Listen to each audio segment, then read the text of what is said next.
Hello, my name is Aliana Fatihah binti AZMI from LAW1013. In this video, I will talk about acceptance under law of contract.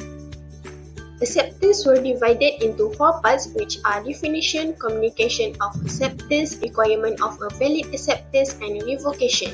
Acceptance is when an offeree agrees to be mutually comply with the terms of the contract. In clear word, offeree agrees to the offer made by offeror. Instantaneous communication, where communication between the parties are instantaneous. The agreement can only be concluded when the offeror receives the acceptance. Acceptance of offer by fax occurs when it reaches on the offeror fax machine during normal business hours or within an indefinite period of time. Other communication is postal rule. Postal rule determines that effective communication of acceptance by letter is on posting. It is important as it will affect the validity of revocation either by offeror or offeree. The communication on acceptance is complete for offeror once the letter of acceptance is posted. In other words, when the letter was placed in postbox. While communication complete for offeree is when the offeror has already knows about the acceptance letter by offeree. Counter offer is where an offer is made to someone and they make an alternative offer in return. The alternative offer is called counter offer. When a counter offer is made, the original offer is destroyed and it is no longer to be accepted. Middle mode or method where the offer made by the offeror has determined the method of its acceptance for the offeree.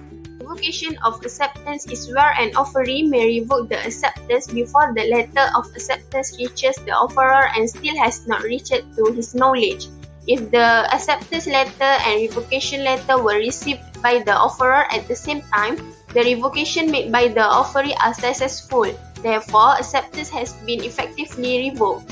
There are some illustrations here where Jack wants to meet Stella to give her a job.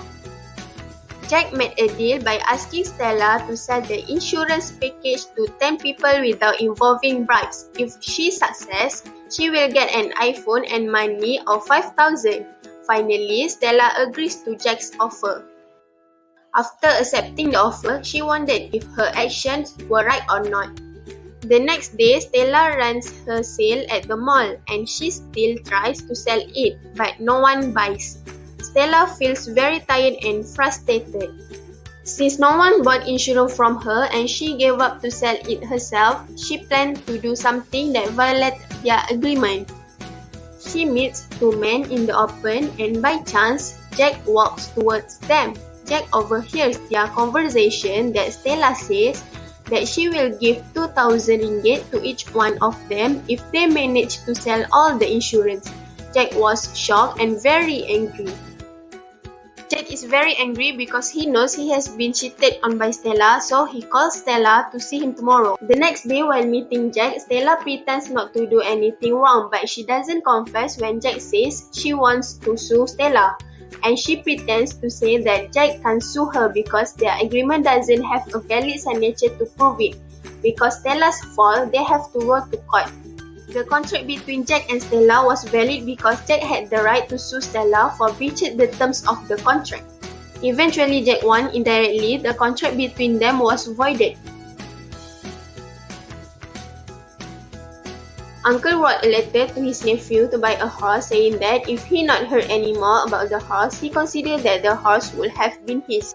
The nephew was silent and did not reply to his uncle, but told the auctioneer that he should sell his horse at auction.